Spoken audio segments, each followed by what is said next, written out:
Hey guys, today I'm going to be walking you through the installation for the rod rig into the Subaru Outback, and you'll be able to follow this same process for just about any crossover or wagon.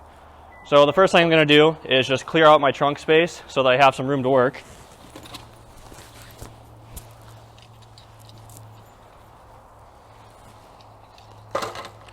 Now you're going to want to take the rod rig and position the smaller extending tube towards the driver's side of the vehicle.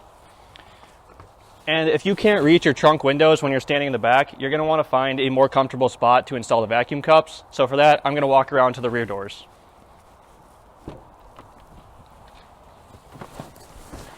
Now that I'm in a better spot to mount the vacuum cup, first you're going to remove the cup cover and then position the rod rig so that the aluminum tube is perpendicular to the window that you're going to mount it on.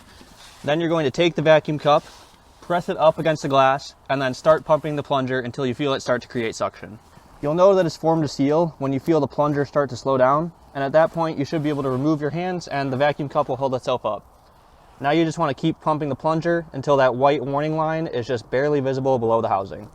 If you're having trouble getting the cup to stick to the window, before you just push harder against the glass, try repositioning the rod rig so you make sure that it's perpendicular to the window.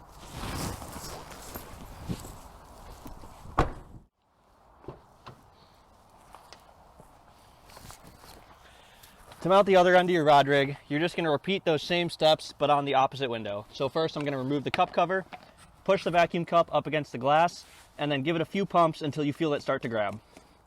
There we go. Now the rod rig is holding itself up, and then I just want to keep pumping until that white warning line is just barely visible. So now that we have both vacuum cups partially secure, we're just going to do some fine adjustments before we lock them into place. So the first thing I like to do is just check if the rod rig is level. It looks like the right side's a little bit low, so I'm just going to place my hand on the vacuum cup and then slide it up into the position that I want. That looks pretty good. Next I'm going to take a fishing rod and put it into one of the rod holders. This is going to help us set the angle that we want. Right now the fishing rod is just about horizontal, so I'm just going to place my hand on the vacuum cup and then twist it up into the position that I want. There we go. Now the tip of the fishing rod is touching the roof and out of the way of anyone's head in the driver's seat. Now to lock in the position of the rod rig, you're just going to pump the plungers again until that white warning line disappears. And there we go. Now the rod rig is all set for transport. When storing your fishing rods in the rod rig, we recommend keeping the hook back near the handle so that way it doesn't get caught on the roof of your vehicle. Now to store the rod, you're going to push the handle through the opening of the rod holder and then push against the shock cord until the handle is nested in this V-shaped groove at the bottom of the rod holder. Depending on the size of the handle you're trying to store, you can use this pull tab to either increase or decrease the tension the shock cord has on the rod handle.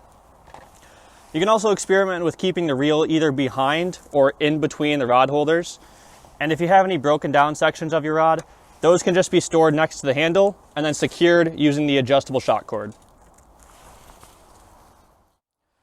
To take down your rods, you're just going to follow the same process in reverse. So you can decrease the tension of the shock cord if necessary, and then push the rod against the shock cord until it leaves through the opening in the rod holder.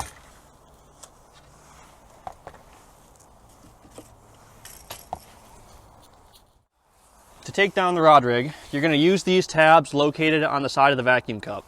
The easiest way I found to do this is to place your hand on the vacuum bracket and then use your finger to pull this tab towards the center of the vacuum cup while twisting the whole thing away from the window, and that should break the seal between the cup and the glass. Now just repeat that same process on the other side by grabbing the cup, pulling the tab with your finger, and twisting the whole thing away from the window. And that's all it takes. When you're not using your rod rig, we recommend keeping those plastic cup covers on just to prevent any potential damage. And then you can store your rod rig in your house or in your car until your next fishing trip.